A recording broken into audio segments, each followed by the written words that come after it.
president certainly now has tethered himself to the White House, if you will, and plans to certainly continue appearing and acting presidential on Wednesday by making this trip to New Jersey.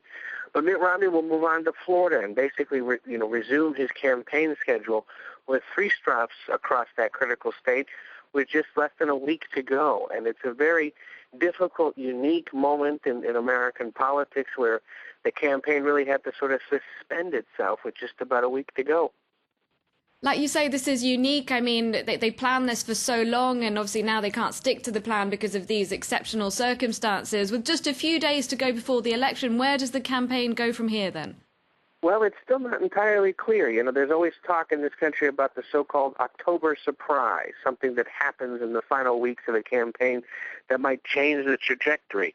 Back in 2000, when George W. Bush ran, it was revelations about a drunk driving arrest when he was young. In this case, it's the weather. And you know, there's really no way of knowing whether this helps or hurts the president. But both campaigns expected to continue to sort of feel their way day by day. You know, the president isn't out necessarily campaigning, but Vice President Biden is still on the campaign trail. Former President Bill Clinton is out there on his behalf. Mitt Romney's wife, Ann Romney, and his running mate, Paul Ryan, still continue to make campaign appearances. And all of that will continue in these critical states. They won't necessarily get as much news coverage as most of the media attention will be on those suffering and cleaning up in New York City and New Jersey. But certainly both campaigns have admitted in the last 48 hours this is a unique moment. They don't really know exactly how to respond. But certainly most observers say that this is something that benefits the president because he's able to take advantage of the trappings of his office to appear as if he's in command and remind Americans in what generally is considered a non-political way that he is the leader of the country and he is in charge. And the fact that Republican governors in these affected states have been very effusive in their praise of his leadership so far could perhaps bode well for him, with voters still trying to make a decision with less than a week to go. Ed, I suppose it's too soon to get an idea of how this is going to impact turnout. What about early voting, though? Do you have an update for us on that?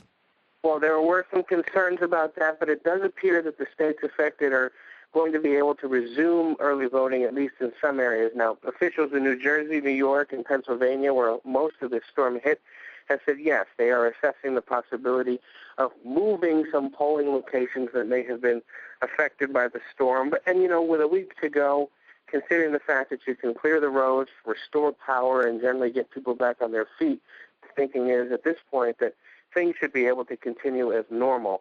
If there were need to change things, it's basically left up to each state. There's no way for the president himself to decree that Election Day is delayed or it has to be, you know, postponed. And it's unexpected that that would happen.